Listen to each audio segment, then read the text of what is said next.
Good evening. This is Ralph Poynter, What's Happening, Blog Talk Radio. And this evening is Tuesday, March the 30th, 2021.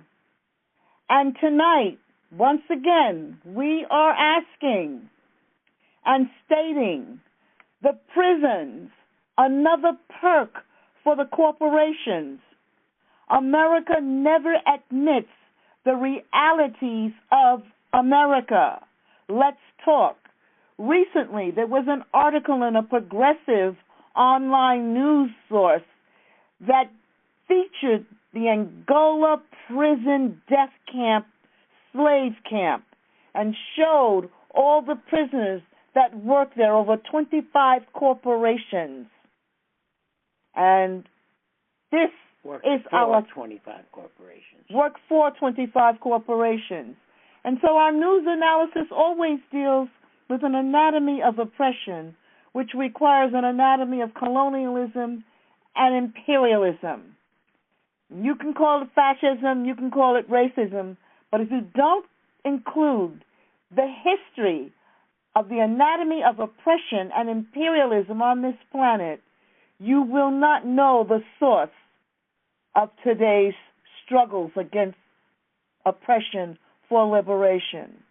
And before we turn the mic over to our dear comrade Ralph Poynter, we want to say another man went down. He had a long chain on, and we say, Brother Chip Presente, and we will be hearing more from that. Sister Ann has agreed to do a presentation on Chip Fitzgerald. So without further ado, once Brother Ralph gives us his introduction and the poet in residence gives his presentation, we're going to open up with the discussion and information on Mamiya. But right now, Brother Ralph, your mic is open. Good evening, my brothers and sisters. And I will begin with happy birthday, Sister Betty, 77, and I will tell the story at some point of how we met those many, many years ago. But, as we say this evening, let's talk. Can we talk? And one of the things we have to remember when we talk, we must speak clearly. We must say what it is. And if you don't do that, you never come to any conclusion. Now, in the news we had talked about last week and the news this week. Last week is mass killings. This week is the opening of the trial of the soldier in the Army of Occupation who killed George Floyd.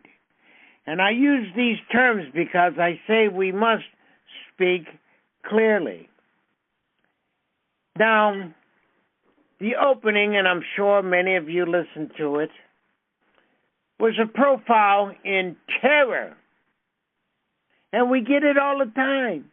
I don't know how people miss it when they continually say police officers.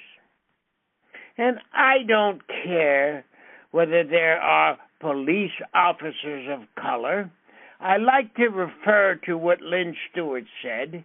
And she says, how many of those police officers of color go to trial and turn in these killer cops, these killers who have been terrorizing our community?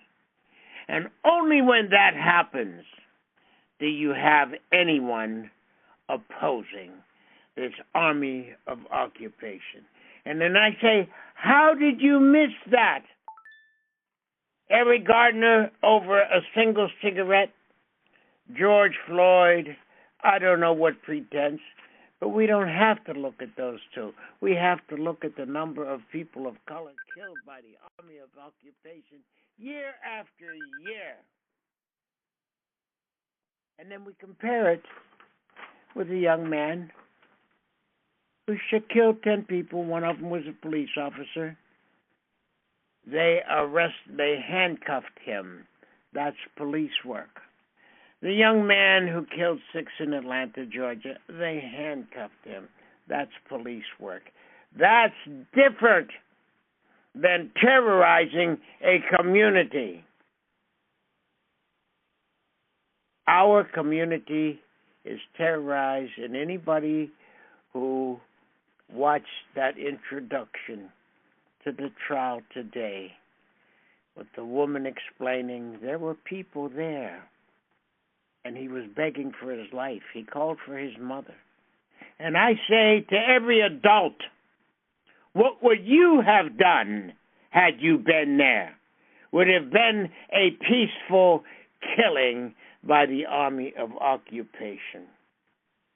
Do you note the difference? How can I say it so that you see the difference in a police organization and an organization of occupation? And when you talk about organizations of occupation, I have to give the Vietnamese people credit when I say there is no longer an excuse for the existence of anybody's oppression. It's not about weapons, it's not about numbers, it's not about anything other than the determination to be free at any cost.